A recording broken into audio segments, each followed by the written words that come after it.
A noite caiu pesada sobre a pequena cidade poeirenta, fazendo as lamparinas tremerem como se até elas tivessem medo do que estava prestes a acontecer. A jovem Clara, já adulta, caminhava rápido pelo terreiro, segurando o xale contra o peito. O vento frio da madrugada não era o que a fazia tremer. Era a sensação de que estava sendo seguida de novo. Ela parou, olhou por cima do ombro. Nada. Mas sabia que ele estava ali. Desde que o tio Elias, um homem amargo e de reputação duvidosa, começara a rondá-la, Clara não tinha mais paz. Ele não tocava nela, mas as palavras, os olhares, a forma como aparecia em qualquer lugar que ela estivesse, aquilo já era ameaça suficiente. Naquela noite, ela encontrou o pai, Jonas, com a respiração curta. Pai, ele está aqui de novo. O rosto do fazendeiro endureceu como madeira velha rachada. E Jonas não era homem de tremer fácil. Ele saiu para o alpendre, a mão firme no coldre, o olhar varrendo o escuro como quem já enterrou muitos fantasmas do Velho Oeste. Xerife! Ele gritou na escuridão. Acabou! Hoje a gente resolve isso. O barulho de passos na terra, lentos, calculados, anunciou que a perseguição tinha acabado de mudar de nível. Porque quando o xerife apareceu ao lado deles, e a porta rangeu atrás de Clara, foi aí que Jonas percebeu. Elias não estava apenas rondando. Ele tinha um plano. E o que pai e xerife encontraram quando seguiram suas pegadas até o fim não era só perigoso. Era algo que faria qualquer homem do oeste gelar por dentro. Bom dia, boa tarde, boa noite ou boa madrugada. Seja onde for que você esteja me ouvindo agora, seja muito bem-vindo. Meu nome é Velho Oeste em Histórias, e hoje vou te levar para uma história que aconteceu lá onde o sol queima a terra e a justiça ainda era feita com as próprias mãos. Deixa aqui nos comentários de onde você está assistindo. Eu gosto de imaginar cada um de vocês aí do outro lado, vivendo essa história junto comigo. Antes de tudo, se você curte esse tipo de conteúdo, já se inscreve agora, porque eu conheço o jogo. Você vai assistir até o final, vai curtir e vai esquecer de se inscrever. Então já resolve isso agora e bora pro vídeo. O xerife Bartolomeu era um homem de poucas palavras e muitas cicatrizes. Aos 53 anos, carregava no rosto as marcas de uma vida inteira servindo àquela cidade esquecida no meio do nada, onde a lei era tão frágil quanto a corda de um poço seco. Quando ele surgiu das sombras naquela noite, Jonas sentiu um alívio momentâneo atravessar seu peito cansado. Bartolomeu era a única autoridade em quem ainda podia confiar, ou pelo menos era o que acreditava até aquele instante. O fazendeiro de 41 anos apertou o cabo do revólver e olhou para trás, onde Clara permanecia imóvel na porta da casa, os olhos arregalados, refletindo o brilho fraco das estrelas. Ele estava aqui, disse Jonas com a voz rouca. Eu vi as pegadas. Ele não desiste. O xerife assentiu devagar, como se já esperasse aquelas palavras. Elias sempre foi problema, murmurou Bartolomeu, cuspindo no chão seco. Desde que era moleque, mas agora ele foi longe demais. Jonas conhecia bem a história do próprio irmão. Elias era 5 anos mais novo, mas parecia carregar o peso de 1000 invernos nas costas curvadas. Desde que a mãe deles partiu, levada pela febre que varreu a região há mais de 2 décadas, Elias nunca mais foi o mesmo. Tornou-se amargo, rancoroso, incapaz de aceitar que a fazenda tinha ficado para Jonas, o filho mais velho, conforme a vontade do pai. E agora, depois de anos vivendo de bicos e jogos sujos nas cidades vizinhas, Elias tinha voltado. Mas não era pela terra que ele vinha. Era por Clara. Por que ela? Perguntou Jonas pela 1000ª vez, mais para si mesmo do que para qualquer outro. O que ele quer com minha filha? Bartolomeu não respondeu de imediato. Em vez disso, abaixou-se e examinou as pegadas na terra fofa do terreiro. Os rastros eram claros, fundos demais para alguém que apenas passava. Elias tinha ficado ali parado por um bom tempo, observando, esperando. Vamos seguir, disse o xerife finalmente, erguendo-se com um estalo nos joelhos. Mas você fica aqui, Clara. Tranca essa porta e não abre para ninguém que não seja eu ou seu pai. A jovem engoliu em seco e assentiu. Tinha 22 anos, idade suficiente para entender que aquela situação não era apenas uma briga de família. Havia algo mais escuro por trás dos olhos do tio, algo que ela reconhecia cada vez que ele a olhava de um jeito que fazia seu estômago revirar. Ela entrou e trancou a porta, mas ficou espiando pela fresta da janela, o coração batendo forte como cascos de cavalo em disparada. Jonas e Bartolomeu seguiram as pegadas pelo terreiro, passando pelo celeiro velho, onde o cheiro de feno mofado se misturava com o ar gelado da noite. As marcas na terra contavam uma história silenciosa. Elias tinha dado a volta na propriedade inteira, parando em pontos estratégicos, como se estivesse estudando cada entrada e saída. Ele está planejando alguma coisa, disse Jonas, sentindo o suor frio escorrer pelas têmporas apesar do frio. Isso não é coisa de homem que só quer assustar. O xerife parou de repente, erguendo a mão para silenciar o fazendeiro. À frente deles, escondida entre arbustos secos e pedras empilhadas, havia uma cabana abandonada que Jonas nem lembrava que existia. Era uma construção antiga, dos tempos em que seu avô ainda era vivo, usada para guardar ferramentas e provisões de emergência. Agora, uma luz fraca tremeluzente escapava pelas frestas das tábuas podres. Ele está lá dentro, sussurrou Bartolomeu, sacando o revólver com um movimento praticado. Jonas fez o mesmo, sentindo o peso familiar do ferro na mão. Aproximaram-se devagar, cada passo calculado para não fazer barulho na terra seca.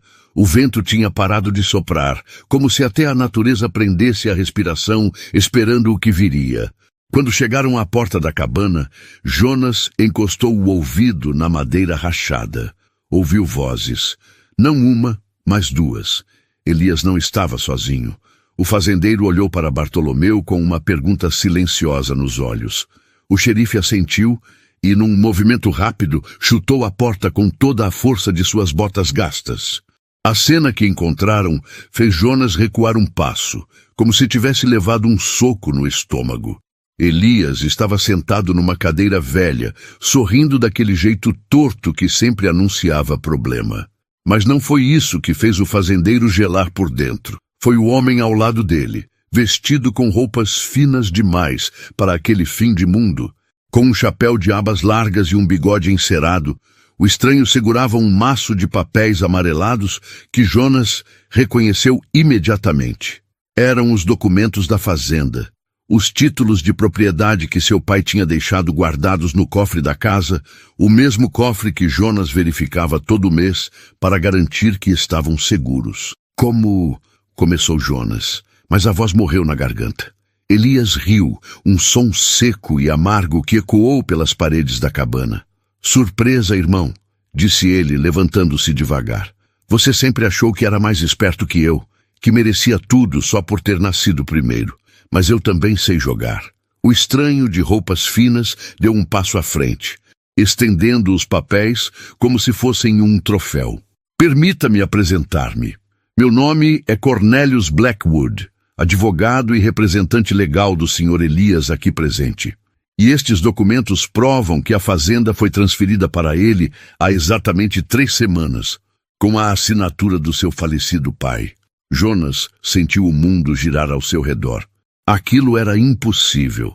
Seu pai tinha partido há 5 anos e os documentos estavam intactos no cofre. Ele mesmo tinha verificado há menos de um mês. Isso é mentira! Rosnou o fazendeiro, avançando um passo. Meu pai jamais assinaria nada para esse verme. Bartolomeu colocou a mão no ombro de Jonas, segurando-o. Calma, disse o xerife em voz baixa. Documentos podem ser falsificados. Precisamos de provas. Elias cruzou os braços, o sorriso se alargando. Podem ser falsificados, sim, mas podem ser verdadeiros também. E enquanto vocês tentam provar alguma coisa, eu vou tomando conta do que é meu por direito. A fazenda, o gado, a casa. Ele fez uma pausa e seus olhos brilharam com algo que fez o estômago de Jonas revirar. E a Clara também. O fazendeiro avançou com um rugido, mas Bartolomeu o segurou com força. "Não aqui", disse o xerife entre dentes. "Não assim. Ele quer que você faça besteira. É isso que ele quer." Elias riu novamente, claramente satisfeito com a reação do irmão. "Escuta o xerife, Jonas. Sempre foi o mais sensato de vocês dois. Mas não se preocupa. Eu vou cuidar bem da minha sobrinha. Muito bem mesmo." Aquelas palavras ficaram penduradas no ar como fumaça venenosa. Jonas sentiu cada músculo do corpo tremer de raiva contida. Mas sabia que Bartolomeu tinha razão. Precisava pensar, planejar, encontrar uma forma de desmascarar aquela farsa antes que fosse tarde demais. Porque uma coisa era certa: enquanto tivesse fôlego no peito, Elias não chegaria perto de Clara. Nem que para isso Jonas tivesse que atravessar o próprio inferno. Quando saíram da cabana, o vento tinha voltado a soprar mais frio e cortante do que antes. Jonas olhou para o céu escuro, onde as estrelas pareciam piscar como olhos curiosos, observando o drama que se desenrolava lá embaixo. E foi então que Bartolomeu disse algo que mudou tudo. "Jonas, tem uma coisa que você precisa saber. Sobre aqueles documentos, sobre seu pai e sobre o que realmente aconteceu 5 anos atrás." O fazendeiro parou no meio do caminho, sentindo o coração disparar. "O que você quer dizer com isso, Bartolomeu? O que você sabe que eu não sei?" O xerife respirou fundo, evitando olhar nos olhos do amigo. "Seu pai não morreu de causas naturais, Jonas. E eu tenho motivos para acreditar que Elias sabe exatamente o que aconteceu naquela noite. Tá gostando? Então já clica aí embaixo e se inscreve. Você tá vendo do celular? O botão tá aí do lado do seu dedão. É só tocar. Vai, eu espero." As palavras do xerife atingiram Jonas como um raio em céu limpo. Durante 5 anos, ele tinha acreditado que o pai simplesmente sucumbiu à idade e ao cansaço de uma vida dura no sertão. O velho Tobias tinha 72 anos quando partiu. O corpo gasto pelo trabalho nas terras secas, as mãos calejadas contando histórias de décadas de luta contra a natureza implacável do oeste. Mas agora, parado no meio do terreiro com o vento cortando seu rosto, Jonas começava a entender que talvez a história fosse muito diferente. "Me conta tudo", disse o fazendeiro com a voz trêmula de raiva contida. "Agora, Bartolomeu, sem rodeios." O xerife passou a mão pelo rosto cansado, como se o peso daquele segredo finalmente estivesse cobrando seu preço. "Na noite em que seu pai partiu, eu fui chamado à fazenda por um vizinho que ouviu barulho. Quando cheguei, Tobias já estava frio na cama, e você tinha ido para a cidade resolver negócios. Tudo parecia normal, exceto por uma coisa." Jonas engoliu em seco, esperando. "Tinha marcas no pescoço dele", continuou Bartolomeu em voz baixa. "Fracas, quase invisíveis. Podia ser qualquer coisa, ou podia ser nada. Mas eu guardei aquilo na memória, porque algo não me cheirava bem." O fazendeiro sentiu as pernas fraquejarem.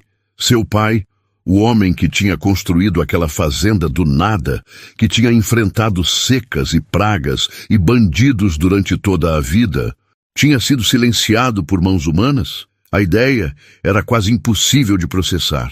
"E você nunca me contou", disse Jonas, a voz carregada de acusação.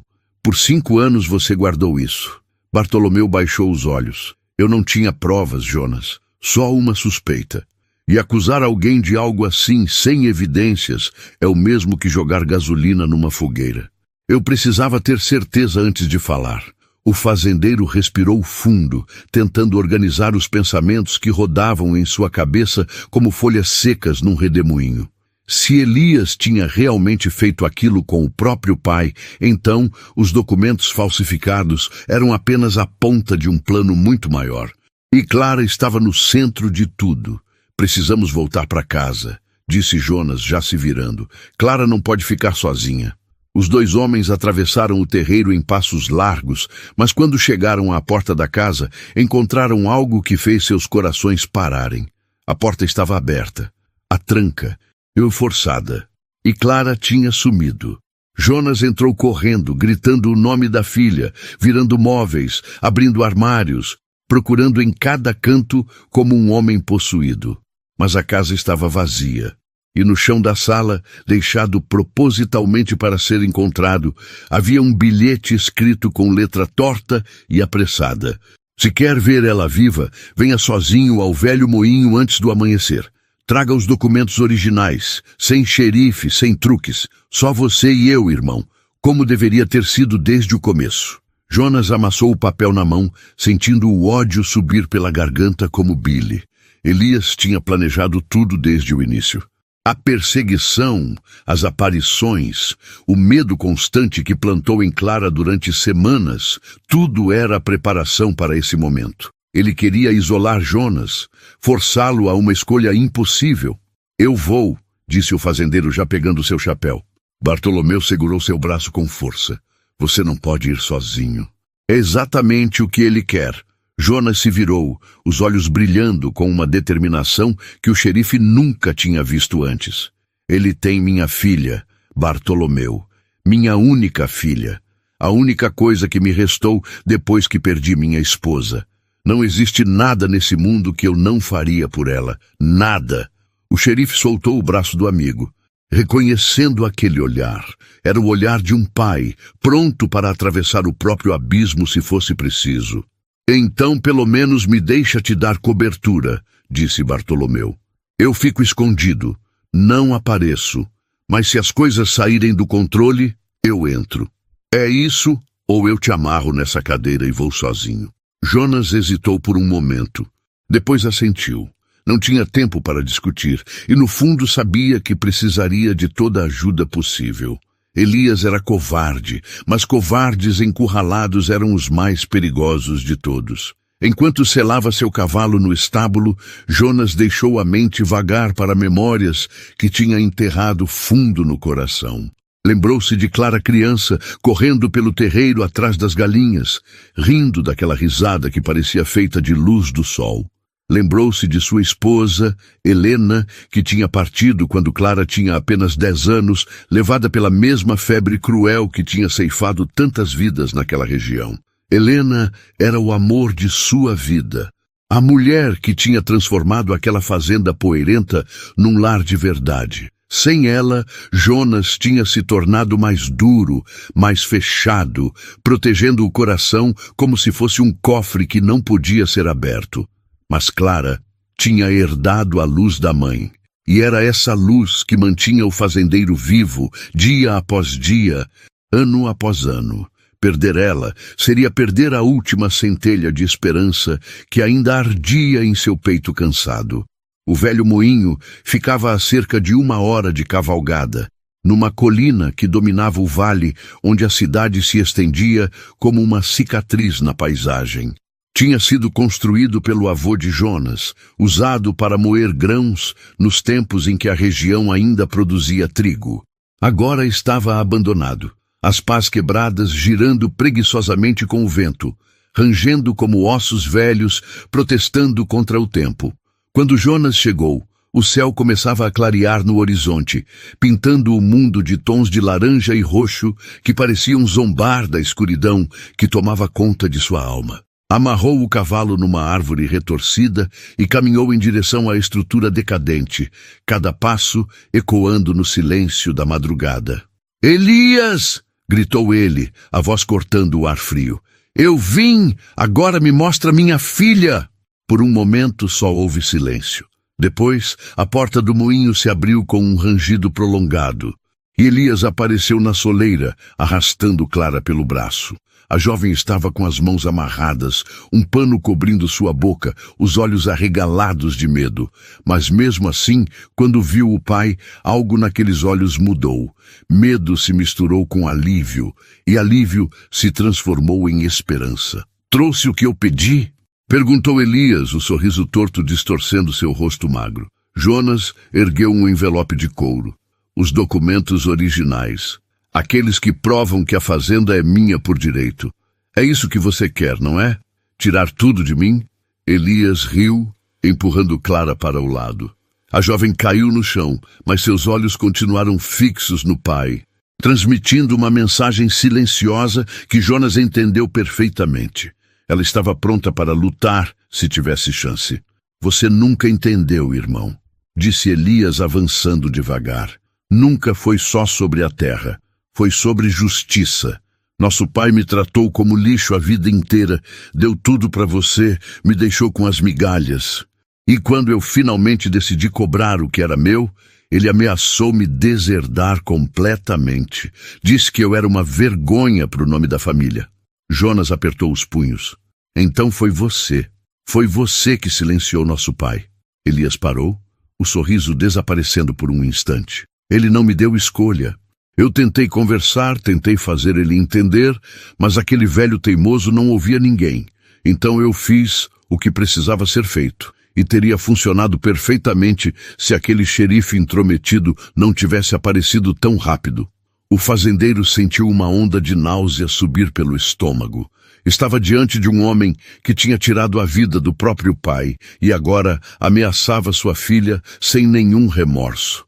Elias tinha cruzado uma linha da qual não havia retorno. Agora me dá esses documentos, continuou Elias, estendendo a mão.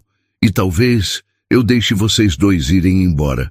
Vocês somem dessa cidade, começam uma vida nova em outro lugar, e eu fico com o que sempre deveria ter sido meu. Jonas olhou para Clara, depois para Elias, e finalmente para o envelope em suas mãos.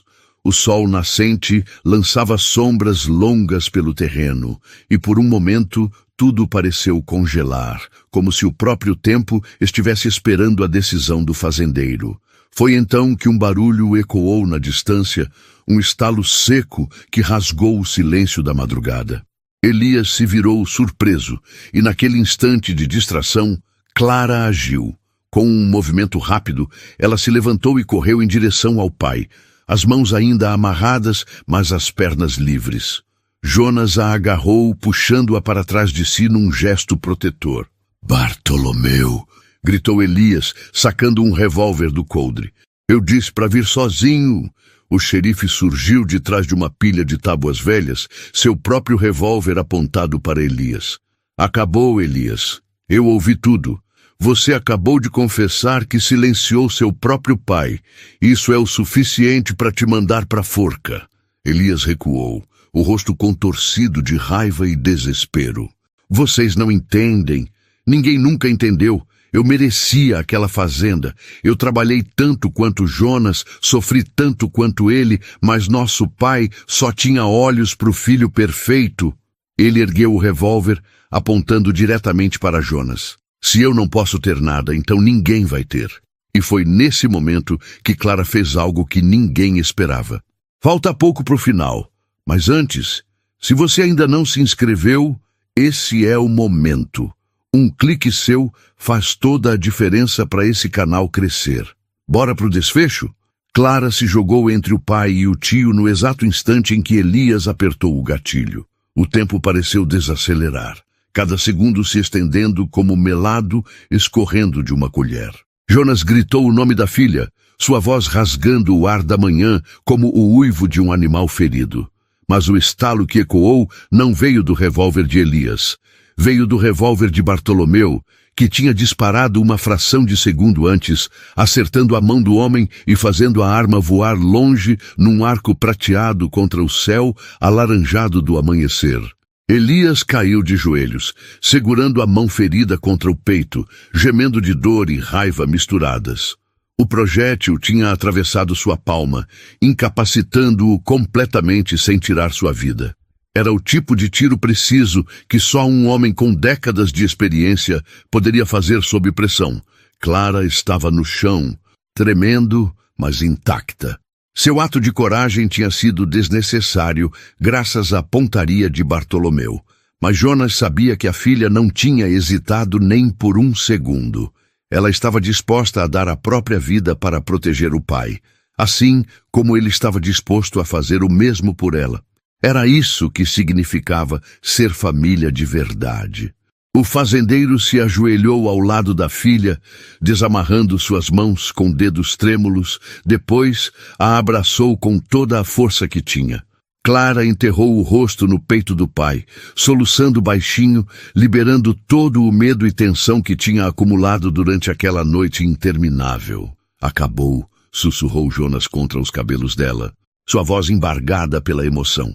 Acabou, minha filha. Você tá segura agora. Eu juro que ninguém nunca mais vai te fazer mal.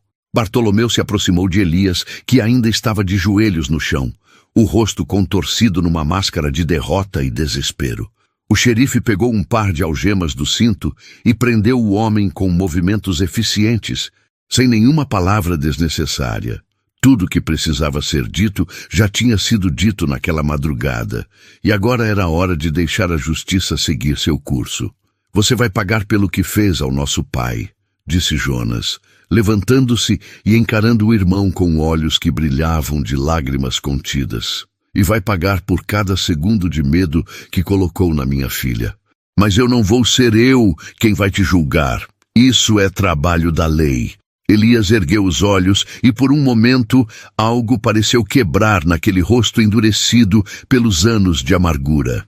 Você não entende, Jonas. Você nunca vai entender o que é viver na sombra de alguém a vida inteira. Ser sempre o segundo, sempre o que sobra, sempre o que não importa. O fazendeiro se ajoelhou na frente do irmão, aproximando o rosto do dele. Eu entendo mais do que você imagina, Elias.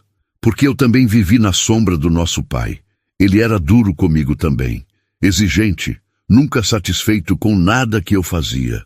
A diferença é que eu escolhi construir minha própria luz em vez de tentar apagar a dos outros. Elias baixou os olhos, e por um instante uma lágrima escorreu pelo rosto sujo e machucado. Talvez fosse remorso, talvez fosse apenas autocomiseração. Jonas nunca saberia com certeza, e talvez não importasse. O que importava era que aquele ciclo de ódio e vingança tinha finalmente chegado ao fim. Bartolomeu levou Elias para a cidade, onde seria mantido na cadeia, até que um juiz chegasse para conduzir o julgamento. Os documentos falsificados foram confiscados como evidência, e Cornelius Blackwood, o advogado de roupas finas, foi encontrado tentando fugir pela estrada principal, sendo prontamente preso como cúmplice. A justiça, que parecia tão frágil e distante naquele rincão esquecido do mundo, finalmente estava sendo feita. Jonas e Clara voltaram para casa quando o sol já estava alto no céu, lançando sombras curtas e definidas sobre o terreiro que tinha sido palco de tanto medo na noite anterior. A fazenda parecia diferente agora, como se um véu escuro tivesse sido levantado, revelando cores e detalhes que tinham ficado escondidos durante semanas de tensão constante.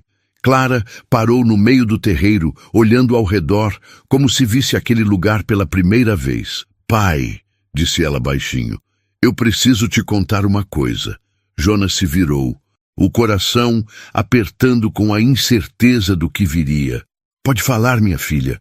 Não existe nada que você me diga que vá mudar o que eu sinto por você. A jovem respirou fundo, reunindo coragem. Nas últimas semanas, enquanto o tio Elias me perseguia, eu conheci alguém, um homem bom, trabalhador, que me ajudou a não enlouquecer de medo. O nome dele é Samuel, e ele trabalha na ferraria da cidade. Eu gosto muito dele, pai, e ele gosta de mim também. Jonas ficou em silêncio por um momento, processando aquela informação. Depois, um sorriso lento começou a se formar em seus lábios. O primeiro sorriso verdadeiro que ele dava em semanas. Esse Samuel, disse o fazendeiro devagar, ele te trata bem, te respeita, te faz sorrir? Clara assentiu, os olhos brilhando. Ele me faz sentir segura, pai. Mesmo quando tudo parecia estar desmoronando, ele estava lá, me lembrando que ainda existia bondade no mundo. Jonas se aproximou da filha e colocou as mãos nos ombros dela. Então eu quero conhecer esse rapaz. Quero olhar nos olhos dele e ver se ele é digno da mulher mais corajosa que eu já conheci. Porque depois do que você fez hoje, Clara, se jogando na frente daquele revólver sem pensar duas vezes, eu sei que você herdou a força da sua mãe. E qualquer homem que mereça ficar ao seu lado precisa ser digno dessa força. Clara abraçou o pai novamente. rindo e chorando ao mesmo tempo. Era uma risada de alívio, de esperança, de um futuro que finalmente parecia possível depois de tantas noites de pesadelo. Nas semanas que se seguiram, a vida na fazenda começou a se reconstruir. Bartolomeu passou a visitar regularmente, não apenas como xerife, mas como amigo, dividindo jantares e histórias ao redor da mesa de madeira que Helena tinha escolhido tantos anos atrás. Samuel foi apresentado a Jonas e passou no teste do olhar firme do fazendeiro, provando ser exatamente o que Clara tinha descrito. Um homem honesto, trabalhador e genuinamente apaixonado pela filha dele. O julgamento de Elias aconteceu num dia quente de verão, com a cidade inteira reunida para assistir. O juiz, um homem de barba grisalha e olhos cansados que tinha visto muita maldade em sua carreira, ouviu as evidências com atenção e pronunciou a sentença sem hesitação. Elias passaria o resto de seus dias atrás das grades, pagando por seus crimes não com a vida, mas com a liberdade que ele próprio tinha roubado de tantos outros. Jonas assistiu ao veredicto sem sentir a satisfação que esperava. Em vez disso, sentiu apenas uma tristeza profunda pelo que poderia ter sido. Elias tinha talento, inteligência, capacidade para construir algo bom, mas tinha escolhido o caminho da amargura e do ressentimento, e agora colhia os frutos daquela escolha. Era uma lição que o fazendeiro jamais esqueceria. No outono daquele mesmo ano, Clara e Samuel se casaram numa cerimônia simples no terreiro da fazenda, sob uma pérgola de flores silvestres que Jonas tinha construído com as próprias mãos. O vestido de Clara era branco como nuvem de verão, e ela carregava um buquê de margaridas amarelas, que eram as flores favoritas de Helena. Era como se a mãe estivesse presente ali, abençoando aquela união do além. Jonas conduziu a filha até o altar improvisado, sentindo o peito estufar de orgulho e emoção. "Sua mãe estaria tão orgulhosa de você", sussurrou ele antes de entregar a mão de Clara para Samuel. "E eu também estou, mais do que palavras podem dizer." A festa durou até tarde da noite, com música, dança e risadas ecoando pelo vale como não acontecia há anos. Bartolomeu bebeu demais e acabou cantando uma canção desafinada que fez todo mundo rir até as lágrimas.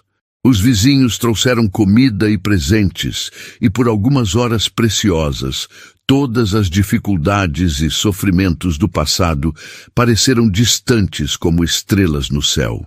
Quando os últimos convidados foram embora e o silêncio voltou a abraçar a fazenda, Jonas se sentou no alpendre da casa, observando o céu noturno salpicado de pontos luminosos. Clara e Samuel tinham ido para a casinha que o fazendeiro tinha reformado especialmente para eles.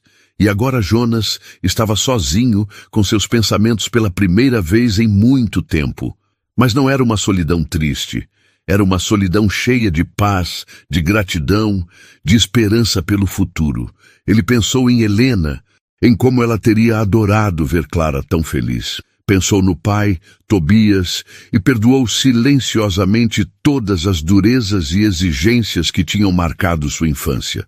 Pensou até em Elias, desejando que o irmão encontrasse alguma forma de redenção, mesmo atrás das grades.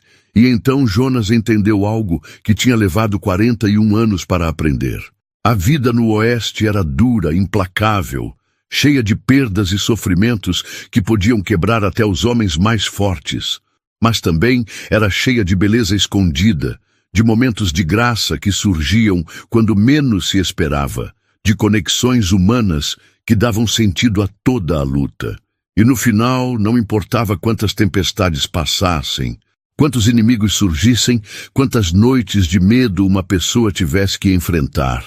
O que importava era ter coragem para continuar, fé para acreditar num amanhã melhor e amor suficiente para iluminar até os caminhos mais escuros. O vento soprou suave, trazendo o cheiro de terra molhada e flores silvestres. Jonas fechou os olhos e sorriu, sentindo a presença de Helena ao seu lado, como se ela nunca tivesse partido.